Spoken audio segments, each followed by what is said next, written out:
world after this matchup, it's Alexander Hammerstone. Hell, look at that drop kick! Anyway, Hammerstone, wait a second! Get it! Davey Boy Smith with the crossface! Up top! Diving headbutts! 1, 2, 3! Davey Boy Smith goes to the finals of the Africa Cup!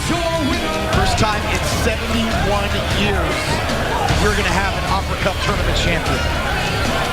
Double underhook, double legs. Fujiwara hard bar. This is how fast we have been. Cradle, 2.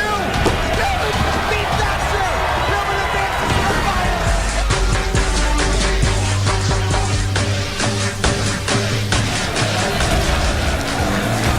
Weighing in this evening at 190 pounds.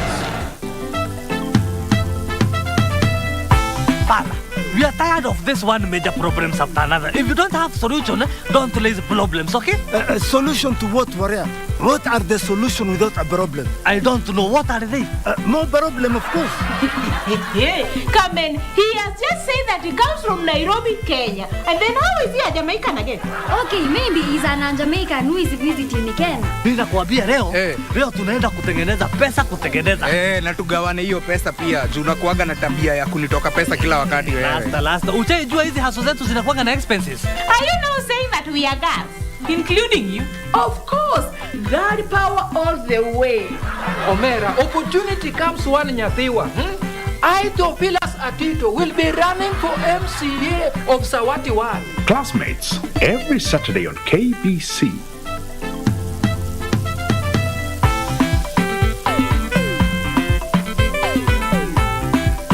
KBC Board of Directors, Management and Staff wishes all our esteemed listeners, viewers and clients a happy Easter. May Christ's death and resurrection fill you with hope and peace. Happy Easter from us.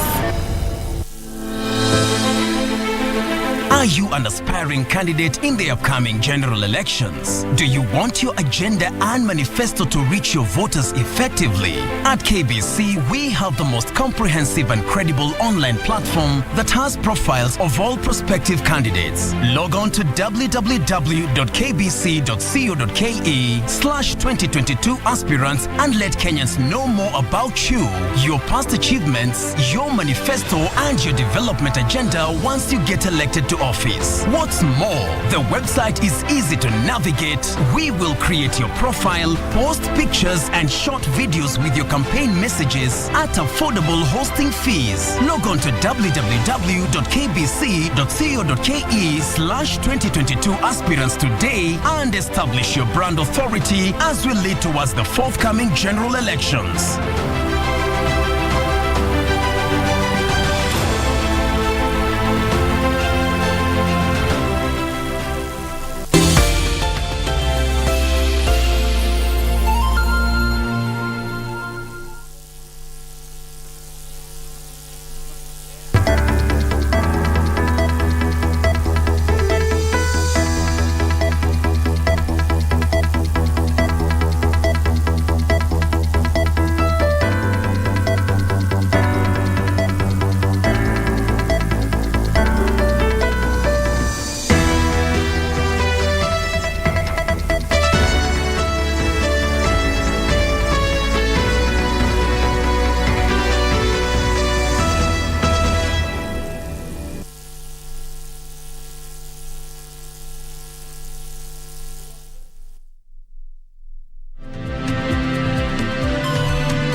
Good afternoon. It is 1 p.m. the 15th day of April 2022 on a day when the UDA party nominations have entered day 2.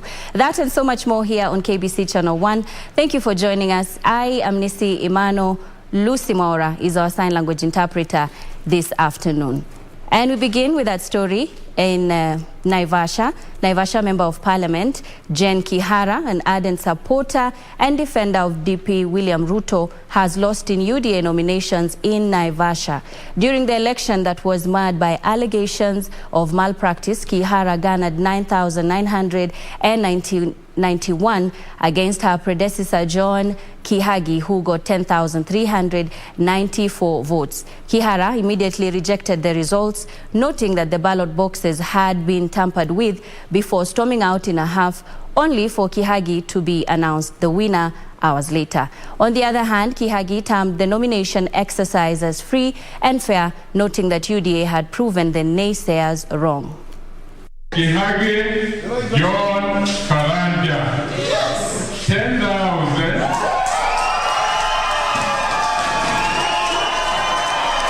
Haya masanduku ambayo yalichelewa kwa hitilafu ya transportation. Si kwamba kulikuwa na ghasia yote. Zile results ama matokeo tulitumiwa na maagents wetu kwa ground ndio yameletwa hapa kwa kituo cha kufanya tallying. Kwa hivyo ningetaka kuhakikishia kila mtu kwamba uchaguzi ulikuwa haki na ukweli, mikakati ilifanywa. Nataka kushukuru our officers ambao wamesimamia uchaguzi toka juzi. Tumekuwa hapa na tumeona kwamba through the organization ya chama chetu wameweza kufanya mchunjo ambaye ni wa haki na ukweli.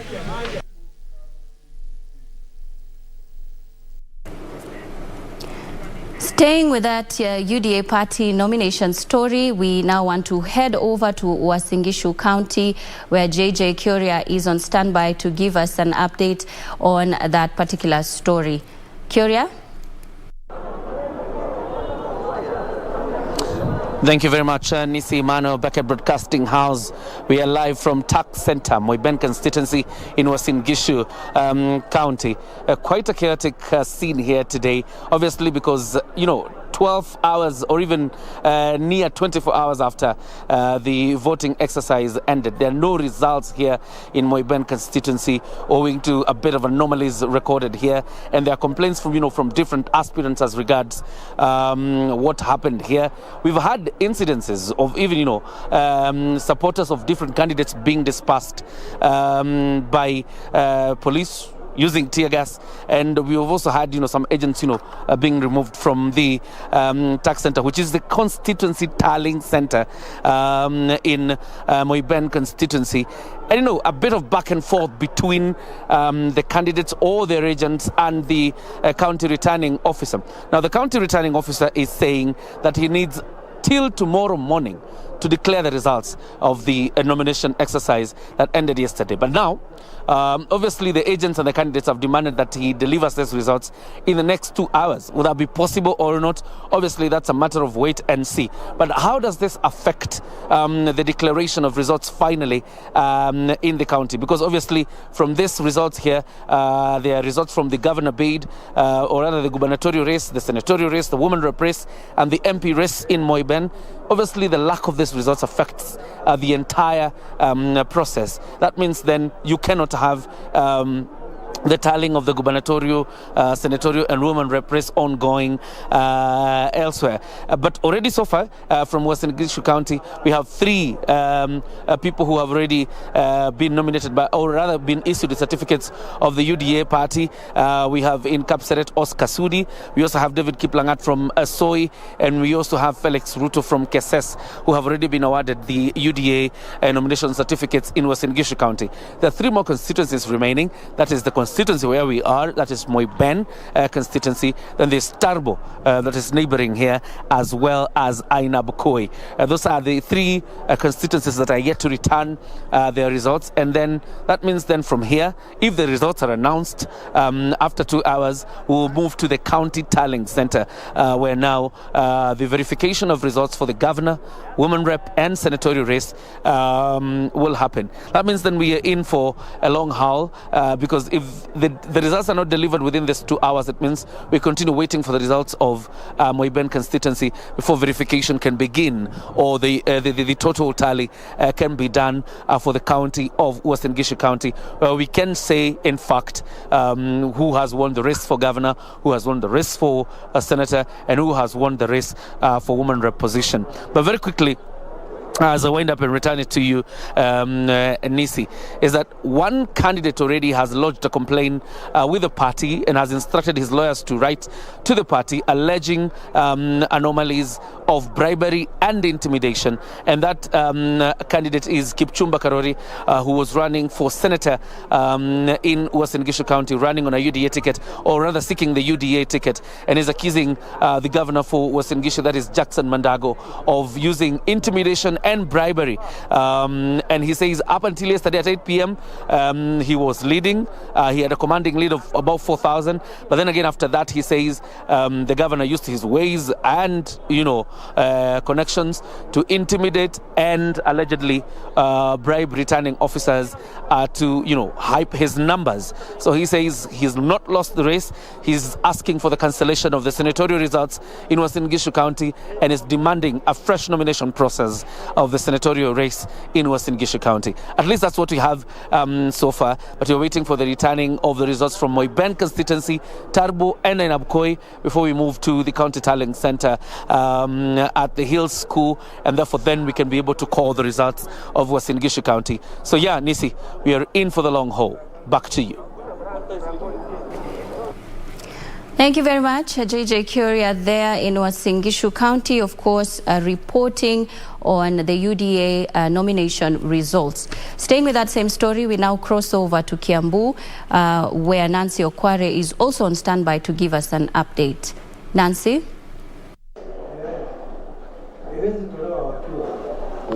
Well, a very good afternoon to you, Nissy, Imano. We are coming to you live from the Kiambu Institute of Science and Technology, that is KISS, right here in Kiambu County.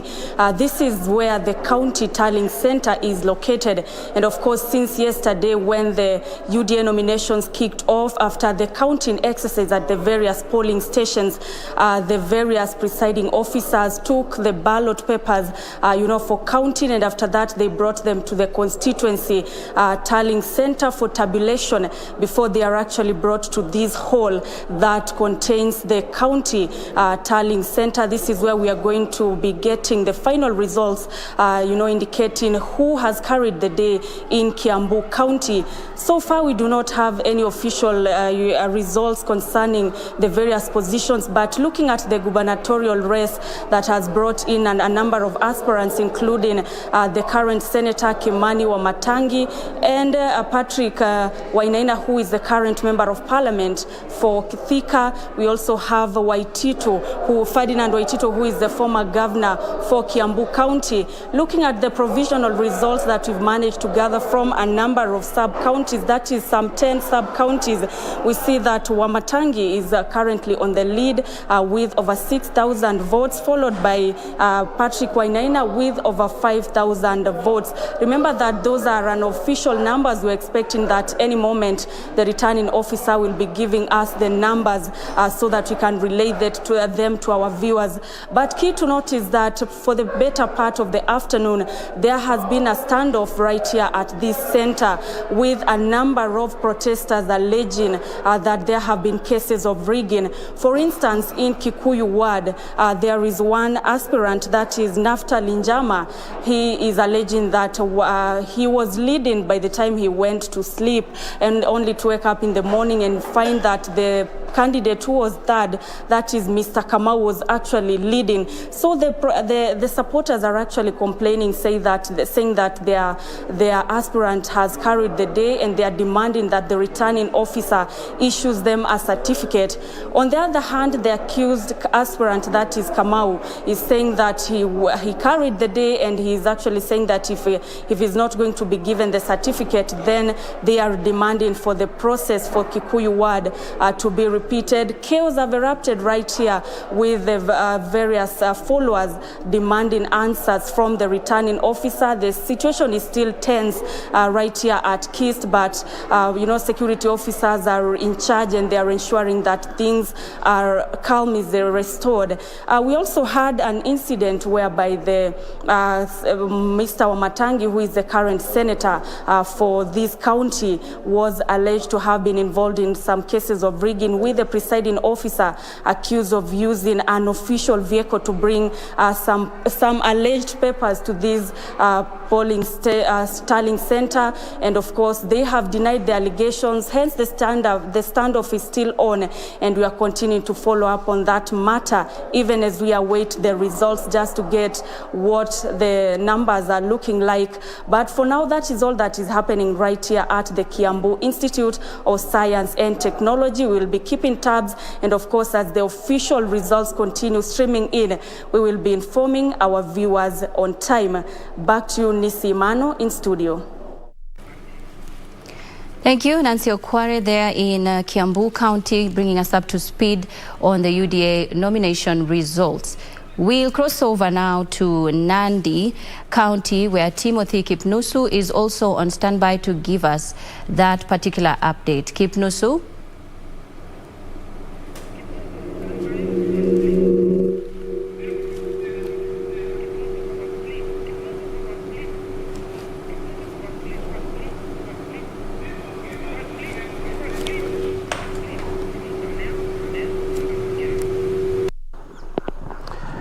A very good afternoon to you, Nissy Imano call there, the broadcasting house in Nairobi. Yes, indeed, I'm coming to you live from the county number 029.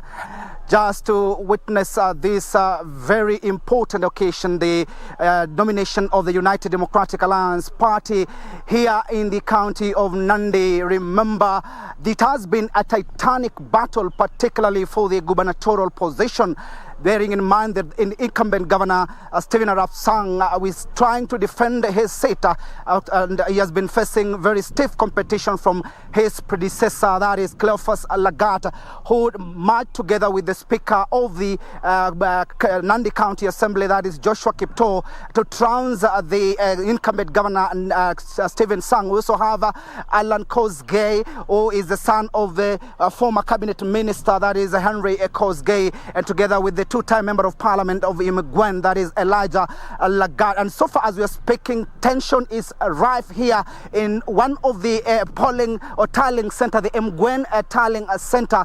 And as you can see, heavy contingent of police have been brought here just to disperse a number of crowd who are trying to disrupt the ongoing process of actually ensuring that the tallying goes on smoothly in this particular constituency. As you can see, the crowd is far off from the other end, and the police are actually manning this particular tallying center of Mgwen constituency. A number of aspirants had raised concern over rigging claims, and of course they are saying that this particular exercise was not conducted in the right manner. It was not free, fair and transparent. And as we're speaking, the returning officer is meeting a number of aspirants to agree on a formidable way to come up with and ensuring that the results is released here in Mgwen constituency. It has been a tough battle in this particular constituency, Mgwen, bearing in mind that the current member of parliament, that is Alexander Kipsang, is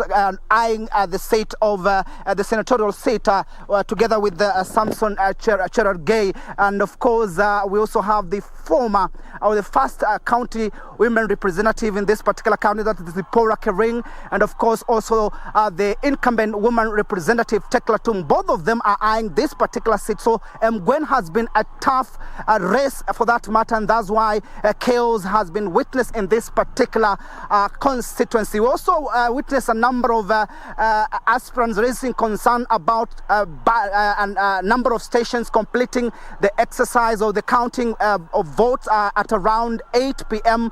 But the ballot papers were brought at midnight at around 3 a.m. So a number of them said that the ballot boxes were being brought by an aspirant, which to them it was not according to the National Election Board. Actually, the way it had agreed on how to conduct these particular primaries in this particular constituency. Chesumei constituency also has been witness chaos. A number of members of county assembly vying for different positions have been raising concern about how this particular exercise has been conducted. And of course, as we are speaking, the provisional results indicates that the incumbent governor, that is Stephen Rapsang, is on the lead, followed by, that is Cleophas Lagata, who is the predecessor of the first governor of this particular county. And as you can see, it's just calm here so far. Results are not been released, and it's a wait and see situation how this particular exercise will pan out in the county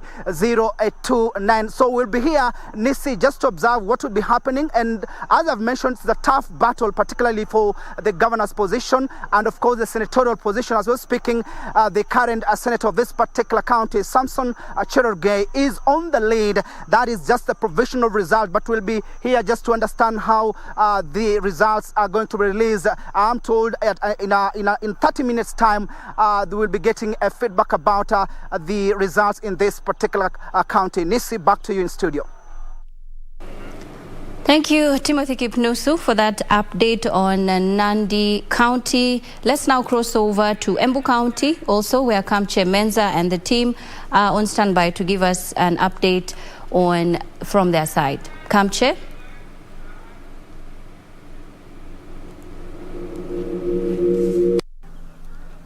Good afternoon, back in studio, Nissy. Imano, we are at Kangaroo Schools, where we have both the tallying center, constituency tallying center for Manyata constituency, as well as the county tallying center. Embu County has 4 constituencies, and it is here that the overall tallying for the positions of the governor, the senator, and the women representative will be done. What is happening currently is that we already have results from 2, or rather 3, I could say 3 constituencies, that is Manyata, Mbeere North, and Runyenjes, where results have already trickled into the county tallying center. We understand that results from the Mbeere South are still not here. The county or the returning officer is still waiting for that result from that particular area. We understand there were a few hitches, but we are here actually waiting to see whether the results will come on time. But what we can authoritatively report is that earlier on, about 5 minutes ago, on this same ground that I'm standing, there were celebrations led by UDA governor aspirant Cecily Mbarire, joined by UDA senatorial aspirant David Kariuki, of course, who are said to have taken an early lead in the preliminary findings. Official results have not been made, but it's understandable that Cecily Mbarire has taken an early lead against her closest competitor, John Nyaga Mushiri. Of course, David Kariuki, who is the current deputy governor for Embu County, is also said to have taken an early lead in the preliminary results for the senatorial Embu County. They were leading a few aspirants who have also been said to have taken an early lead, such as the women representative as well as the MP for Manyata constituency, where we are right now. And there were celebrations here. Of course, we spoke to the UDA gubernatorial aspirant Cecily Mbarire, as well as UDA aspirant David Kariuki, and what they said is that they are happy about the current results they are in. They are satisfied about the whole process that took place yesterday. One thing we asked them is about the turnout, because we understand that there were issues here, of course, with the delay in starting of the whole process and the nomination and the primaries, and they said the turnout was around less than 50. They rated it at around 42 to about 48% thereabout. But they said the low turnout, if that is to be called a low turnout, then is because of the hitches that came about in the eve of the nominations exercise. But of course, what they're saying is that nonetheless, residents, or rather the members of UDA, turned out in large numbers, regardless of the delay. We understand in Mbeere North that also Mbeere South that the nomination exercise went on up to 9 p.m. in the evening. Of course, after just after starting very late, and of course to accommodate supporters of the UDA, or rather members of the UDA who wanted to nominate their preferred candidate in this particular party primaries. So basically what we are waiting for is that results from Mbeere South will be coming in shortly, according to the returning officer, and once the results are out, then we will be able to, of course, give out official results to the viewer of how Embu County is faring on. Back to you, Nissy.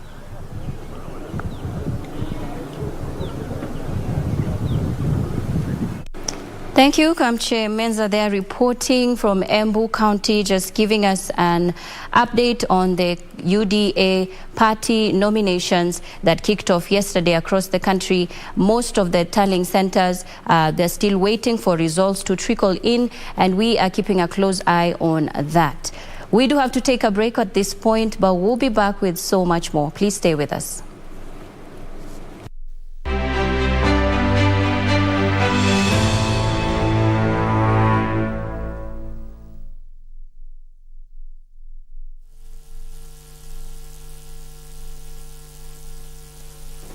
Do you have a news story to share with KBC? Get in touch swiftly on email news@kbc.co.ke or call 0723-892-654 or 0734-780-124.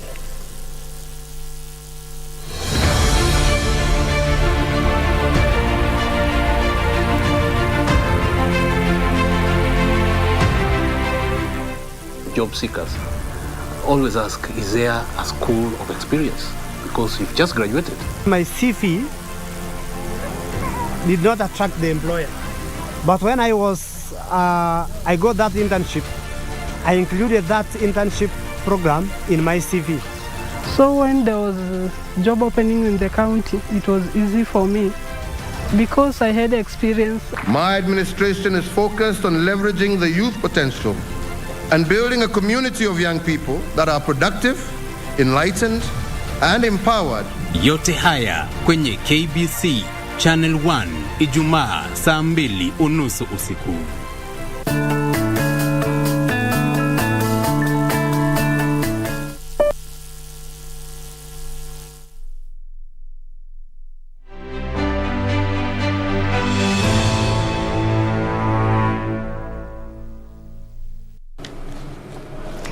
Thank you for staying with us. This is KBC Lunchtime News. The Federation of Kenya Employers has urged politicians to exercise tolerance and accommodation while selling their manifestos. The Federation says politicians should embrace more issue-based politics ahead of the August 9th general election. Employees can also be remunerated. Speaking during its 33rd annual general meeting of Rift Valley branch, FKE Executive Director Jacqueline Mugo said the Federation is keen to see political dialogue focused on a more inclusive economic model that spurs business activity, build enterprise resilience, and create wealth and employment for the masses. Kenya is engulfed in election fever, and we are seeing electioneering everywhere. And our concern is that the tempers are rising, and sometimes the quality of discourse around the elections does not really lead to peace and harmony. We want to have discourse that is respectful. We want social dialogue, and even when parties disagree, we all commit to maintaining peace. On the state of the labor market, Mugo stated that COVID-19 pandemic has exposed the vulnerability of the labor market, and especially for those in the informal sector. So we'd like the discussions around Labor Day to be focused on an assessment of the current economic situation in the country. What are the GDP indicators? What is the inflation indicating? But again, we have to look at enterprises and look at their challenges so that we do not push for an increase in the minimum wages which is not supported by the economic indicators and the realities of the labor market. She reiterated that social dialogue is important in any reform, including regulatory changes. Beatrice Gatonyangetich, Lunchtime News. And moving on, Siaya town streets came to a standstill as winners of the ODM party primaries led their supporters in celebrating their victory. Alego Usonga parliamentary nominee Samuel Atandi, Game Elisha Odhiambo, and Siaya Township Ward James Otare took to the streets to thank electorates for their victory following the nominations held in the county. Speaking to the Siaya residents at Malanga Primary School grounds, Atandi lauded the Orange Party, saying the process was free from flaws. These as Game MP Elisha Odhiambo called on the members of the public to embrace all the nominated candidates and work towards building Siaya County. The election yesterday in Game was peaceful compared to 2017. I went to the 26 polling centers without an iota of doubt that the people of Game wanted peace. I believe that the people of Game have made a statement that Game is for all of us.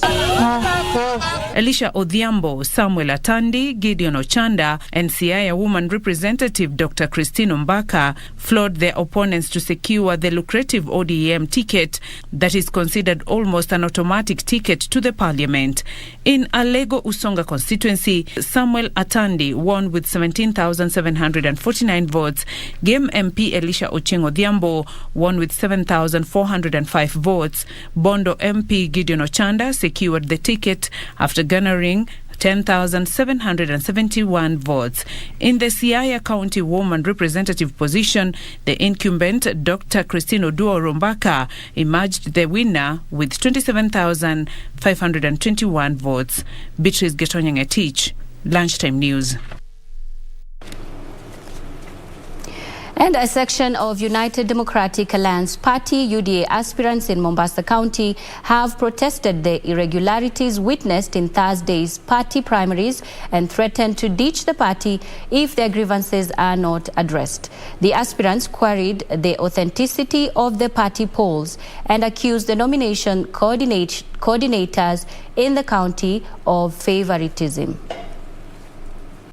United Democratic Alliance UDA is facing a backlash in Mombasa County over the manner it conducts its primaries. The party is now staring at possible fallout in the county after angry aspirants and their supporters stage protests over the alleged irregularities. The aspirants led by Ashu Radirish, Atan Barak, Salim Omar and Bibiye Mahmoud are accusing UDA coordinators of favoritism. First, we were promised to use IEBC na register ya chama, but it did not happen. Second thing, me as an aspirant, nimefika kwa kituo naambiwa jina langu hakuna kwa register and I'm a registered voter. Kama jina yangu hakuna, sijajipigia kura mpaka saa hii. Nani atakayenipigia kura?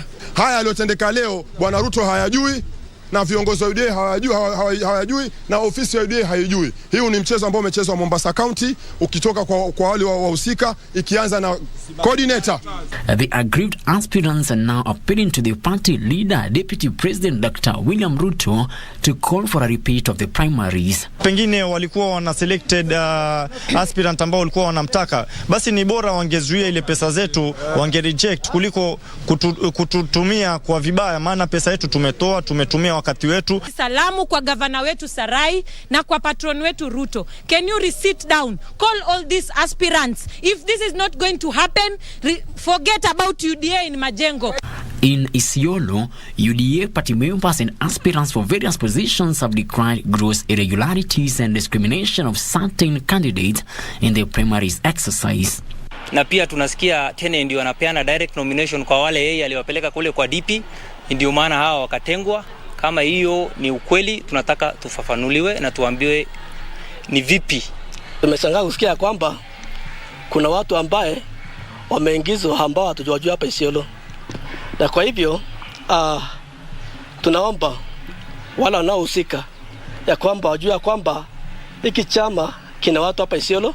We are shocked, especially with the coming up of the governor position, which had no somebody who was studying there before.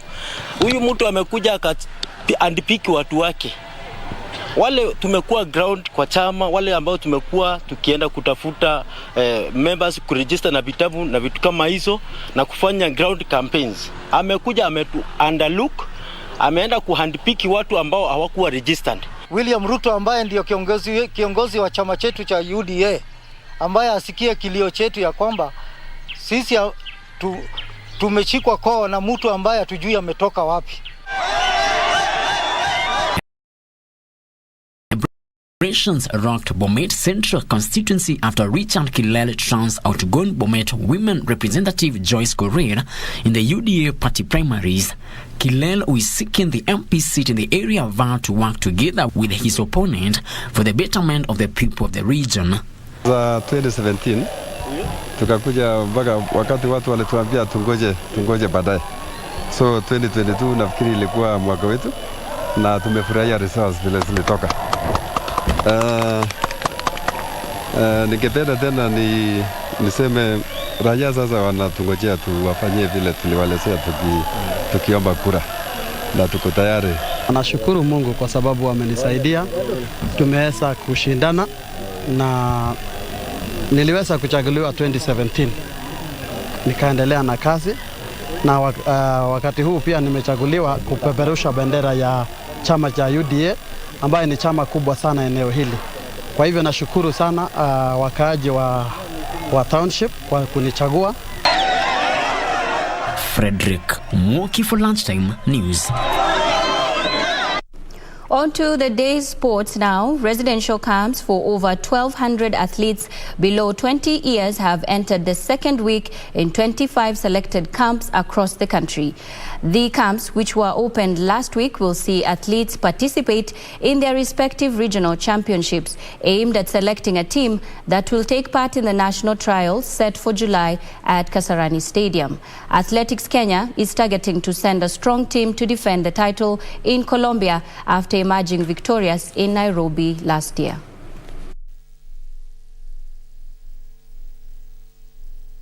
My hopes are very high because ukiangalia wakati tumeingia mazoezi, naona kila wakati wote wanapanda juu. Kama juzi kuna kijana ilichukua wa javelin na aliporusha nikimwangalia karusha 35, nikamwambia kijana unaweza kurusha vizuri, nikamuonyesha tu vile anatakiwa kurusha, alirusha 57.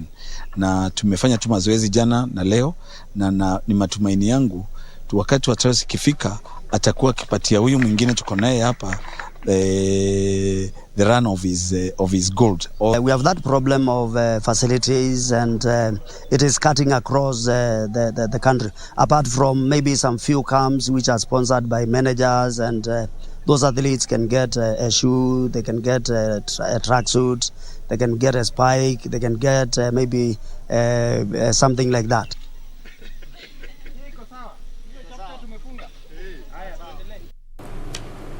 And that's all the time that we had for KBC Lunchtime News this afternoon, but we are still following up on the UDA party primaries, and we do have teams on standby to give us updates when the results trickle in. So far, most of the exercise has experienced allegation incidences with reportings of a candidate saying that there's a lot of irregularities. So that and so much more in our subsequent bulletins and more news on our website at www.kbc.co.ke. I am Nissy. Imano. Lucy Mora has been our sign language interpreter this afternoon. Good afternoon and enjoy the rest of your viewing.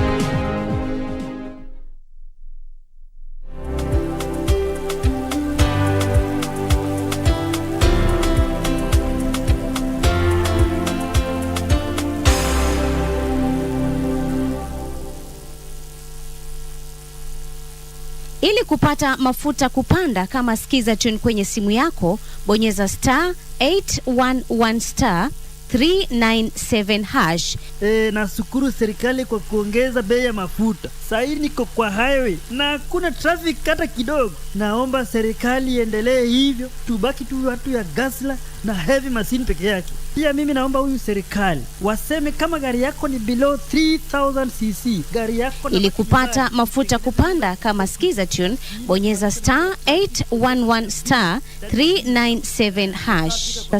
*811 *397#. The legendary run to Olympia Stadion in Berlin is now less crowded, with only 4 teams out of 64 still in contention. Something more outstanding is that all of the sides to have won the DFB Pokal over the last 29 years are already out this year. And Leverkusen are knocked out by a Bundesliga 2 side. In the first DFB Pokal semi-final, Hamburger SV will face Freiburg on Tuesday, the 19th of April 2022 at 9:45 p.m. While in the second semi-final, RB Leipzig will lock horns with Union Berlin on Wednesday, the 20th April 2022 at 9:45 p.m. Having braced the turbulent journey and buoyed up with the trophy in sight, no team want to go down without a fight. You don't want to miss this adventurous football show, live and exclusive on KBC Channel 1. KBC Channel 1, your true sports partner. KBC Board of Directors, Management and Staff wishes all our esteemed listeners, viewers and clients a happy Easter. May Christ's death and resurrection fill you with hope and peace. Happy Easter from us.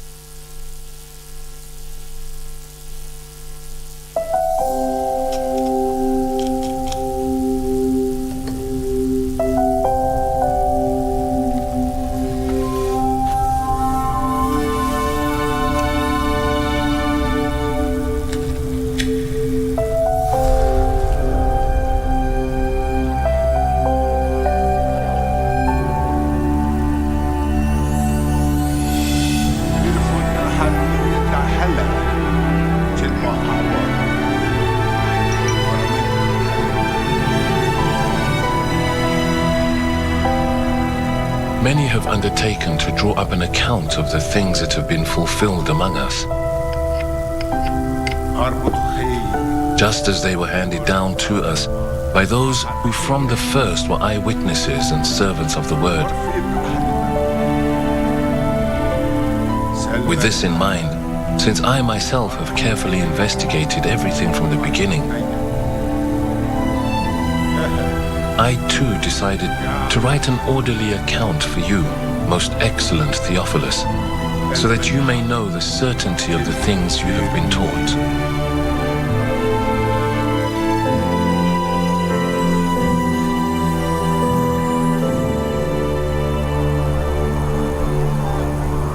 In the time of Herod, king of Judea, there was a priest named Zechariah, who belonged to the priestly division of Abijah.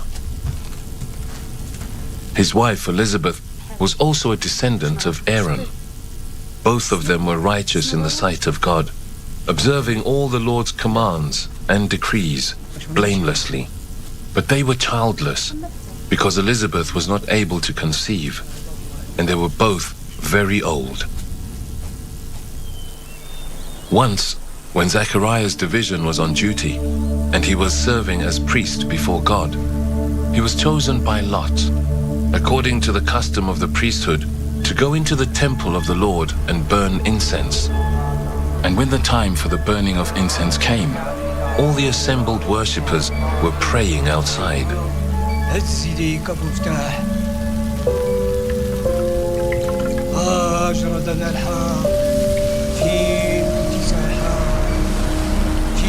Then an angel of the Lord appeared to him, standing at the right side of the altar of incense.